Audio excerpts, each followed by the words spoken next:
Assalamualaikum warahmatullahi wabarakatuh. Kami dari kelompok 3 ingin menjelaskan pengertian dan bagian-bagian dari surat legal.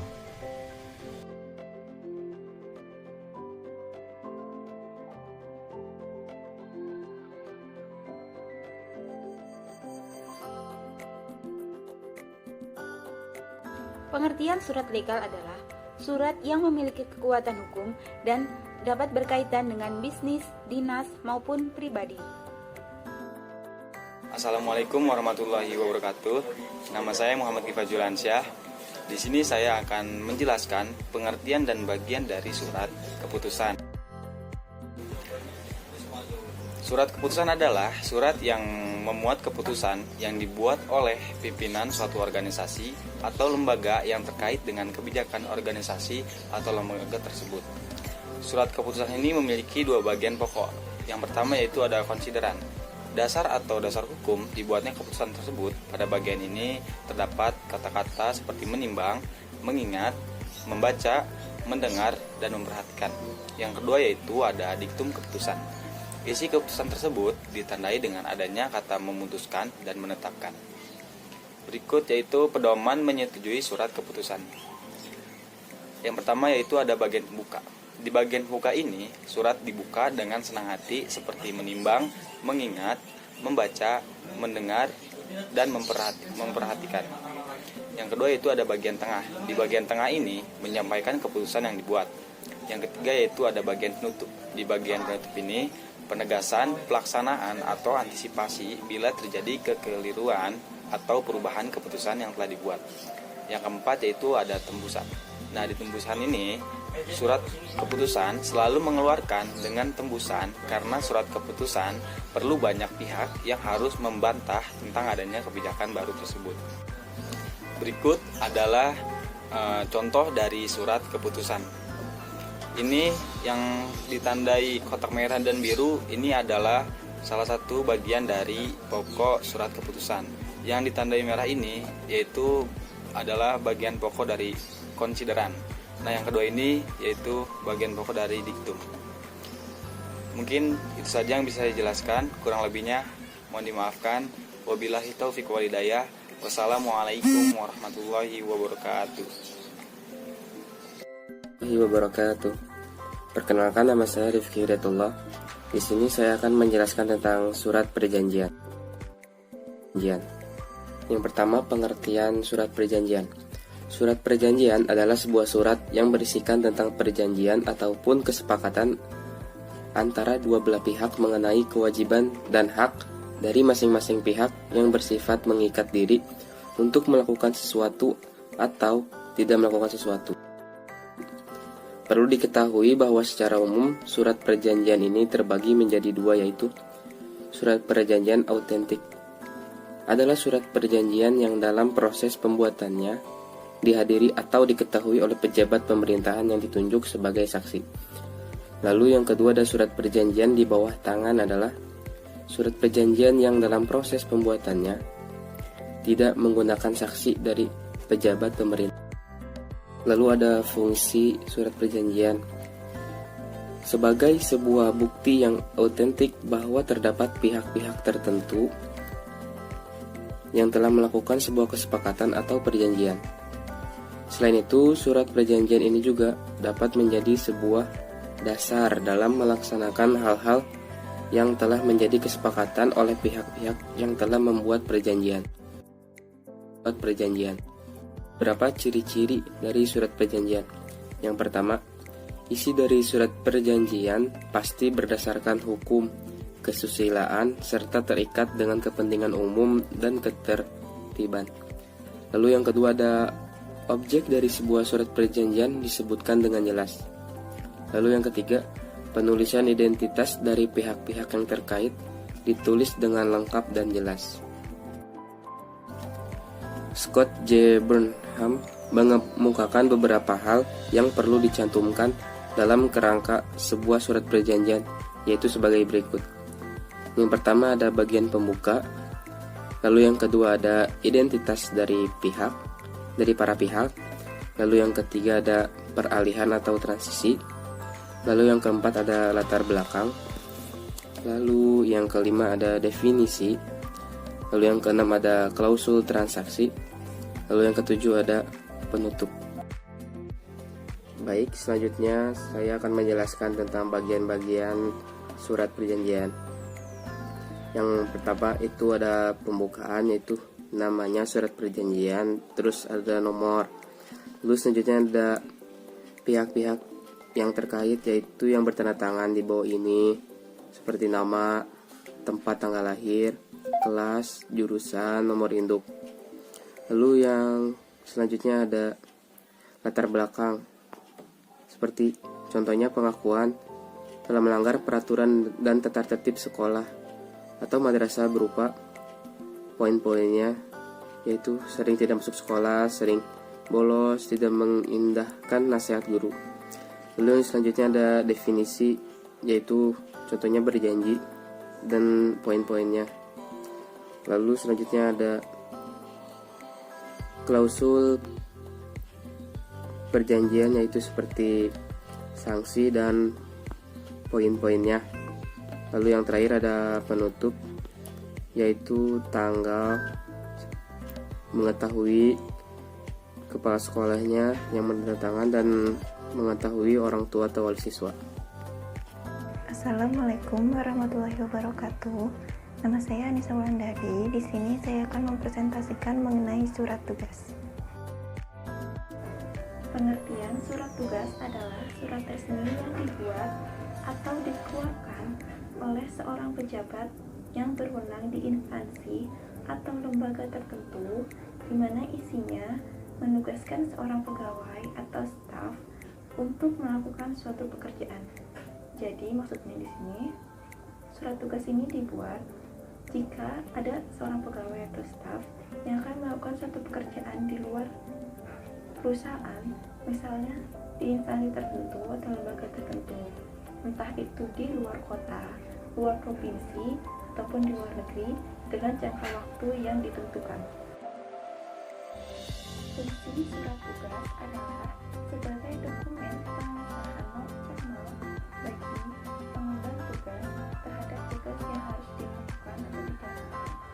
Selain itu, surat ini juga dapat membantu mempermudah tugas pejabat pelaksanaan tugas dalam berhubungan dengan instansi atau lembaga yang berhubungan dengan tugas tersebut. Jadi maksudnya, surat tugas ini juga berguna untuk izin bila seorang pegawai atau staf itu ingin melakukan pekerjaan di perusahaan lain. Karena setiap perusahaan pasti memiliki prosedur-prosedur jika ada seorang yang ingin melakukan pekerjaan di perusahaannya. Karena itu kenapa surat tugas ini sangat diperlukan dan termasuk ke dalam surat panggilan. Di surat tugas 1, di dalam surat tugas harus dijelaskan tentang adanya penugasan dari pimpinan kepada seorang pegawai atau staf untuk pekerjaan tertentu. Jadi maksudnya di surat tugas itu harus banget dijelasin atau disebutin pekerjaan apa yang akan dilakukan oleh pegawai tersebut. Kedua, surat tugas menggunakan bahasa yang baku atau resmi, di mana isinya dibuat dengan singkat, padat, dan jelas. Jadi maksudnya surat tugas ini harus dibuat dengan pekerjaan yang benar dan baik, lalu dibuat dengan singkat, jelas, dan mudah untuk dipahami, dan bahasa yang digunakan tidak berbelit-belit. Ketiga, di dalam surat tugas harus dilengkapi dengan surat, judul surat, nomor surat, isi surat, tanggal, nama, dan tanda tangan pejabat pemberi tugas, nama, dan tanda tangan penerima tugas. Keempat, surat tugas harus dibubuhi dengan stempel instansi yang bersangkutan. Karena biasanya di surat legal itu sangat wajib banget ada yang namanya stempel, cuma di surat tugas aja. Bagian-bagian di surat tugas. Pertama, kepala surat atau kop surat. Kedua, judul surat, biasanya ditulis dengan surat tugas. Ketiga, nomor surat. Keempat, identitas penjabat pemberi tugas. Ini biasanya atasannya, yaitu namanya. identitas pegawai atau staf penerima tugas. Jadi ini wajib banget harus ada, karena jelas siapa yang akan melakukan pekerjaan di perusahaan itu atau instansi tertentu.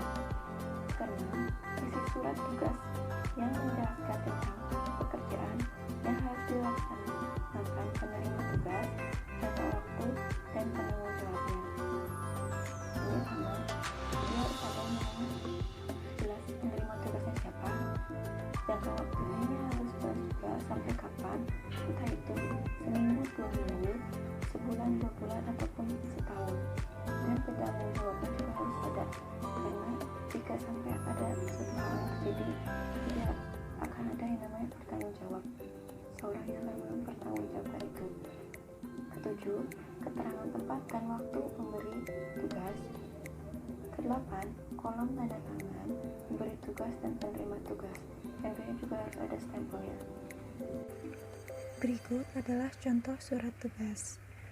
Maka di sini saya akan jelaskan di bagian atas surat itu ada kop surat, lalu di bawahnya ada judul surat yang biasanya tertulis surat tugas, lalu di bawah judul surat tugas itu ada nomor surat, lalu di bawahnya ada pembukaan, selanjutnya di bawahnya ada identitas penerima tugas atau identitas karyawan tersebut yang diberi tugas, biasanya ada namanya dan jabatannya, lalu ada atau tertera tanggal diterimanya atau dilaksanakannya tugas tersebut, lalu jangka waktu yang dikerjakan, lalu ada jenis pekerjaan yang dilakukan, lalu di bawahnya ada penutup, dan di bawahnya lagi ada tanda tangan yang memberi tugas atau tanda tangan pimpinan. Biasanya juga ada tanda tangan dari si penerima tugas, tapi kalau nggak ada juga nggak apa-apa. Lalu biasanya disertai dengan stempel. Nama saya Hanan Firda, saya akan menjelaskan tentang surat kuasa. Yang pertama, saya akan menjelaskan tentang pengertian dari surat kuasa. Surat kuasa adalah surat yang berisi pelimpahan wewenang dari seseorang atau pejabat tertentu kepada seseorang atau pejabat lain. Pelimpahan wewenang dapat mewakili pihak yang memberi wewenang dalam urusan pribadi, bisnis, ataupun dalam masalah hukum. Kemudian, macam-macam surat kuasa. 1. Surat kuasa pengambilan dokumen kependudukan. 2. Surat kuasa pengambilan penetapan ahli waris. 3. Surat kuasa mencairkan uang. 4. Surat kuasa penjualan. 5. Surat kuasa pengambilan keputusan usaha. 6. Surat kuasa pengambilan keputusan politik. 7. Surat kuasa pengambilan uang di bank. Ciri-ciri surat kuasa. 1. Surat berisi pemberian kuasa atau wewenang kepada seseorang untuk mengurus sesuatu kepentingan. 2. Bahasa yang digunakan singkat, lugas, efektif, dan tidak berbelit-belit. Kemudian bagian-bagian surat kuasa. 1. Kepala surat. 2. Nomor surat. 3. Pemberi kuasa. 4. Identitas pemberi kuasa. 5. Penerima kuasa. 6. Identitas penerima kuasa. 7. Hal yang dikuasakan. 8. Waktu pemberian kuasa. 9. Tanda tangan penerima dan pemberi kuasa. Kemudian saya akan menjelaskan fungsi surat kuasa. Fungsi dan manfaat surat kuasa ini adalah sebagai bukti pernyataan dari pemberi kuasa bahwa pihak penerima kuasa memiliki hak dan kewajiban untuk melakukan hal yang dijelaskan pada isi surat kuasa.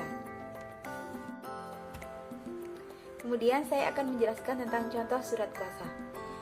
Dalam contoh surat kuasa berikut terdapat yang pertama yaitu kop surat, kemudian paragraf pertama berisi tentang identitas sang pemberi kuasa, kemudian paragraf kedua berisi tentang identitas orang yang menerima kuasa, kemudian paragraf ketiga adalah paragraf yang berisi tentang hal-hal yang dikuasakan, kemudian di sebelah kanan bawah ada tanggal, yaitu tanggal atau waktu pemberian kuasa, kemudian disusul dengan tanda tangan sang penerima kuasa dan yang memberikan kuasa. Assalamualaikum warahmatullahi wabarakatuh. Nama saya Linawati. Di sini saya akan menjelaskan tentang surat berita acara. Yang pertama yaitu pengertian. Berita acara merupakan bukti yang legal dan berisi pernyataan serta pengesahan dalam suatu acara, serah terima, peristiwa jual beli, atau transaksi dan insiden. Berita acara biasanya digunakan untuk bukti legal suatu kejadian yang tertentu. Selanjutnya, cara membuat berita acara. Yang pertama, acara kegiatan sebaiknya diberikan secara terperinci seperti peletakan nama, tempat tinggal, tanggal lahir, alamat rumah, dan lain-lain berada dalam tata urutan yang tepat. Karena ini dapat memberikan keabsahan informasi yang ada seperti halnya nomor identitas KTP, NPWP, dan SIM. Yang kedua yaitu urutan waktu, kronologi, dan latar belakang harus setara dan jelas. Yang ketiga, tempat peristiwa perlu dicatat seperti alamat lengkap mulai dari kode pos. Yang keempat, adanya tanda tangan dari pihak-pihak yang terlibat dalam acara. Yang kelima, harus memiliki saksi ketika dibutuhkan untuk keabsahan suatu berita.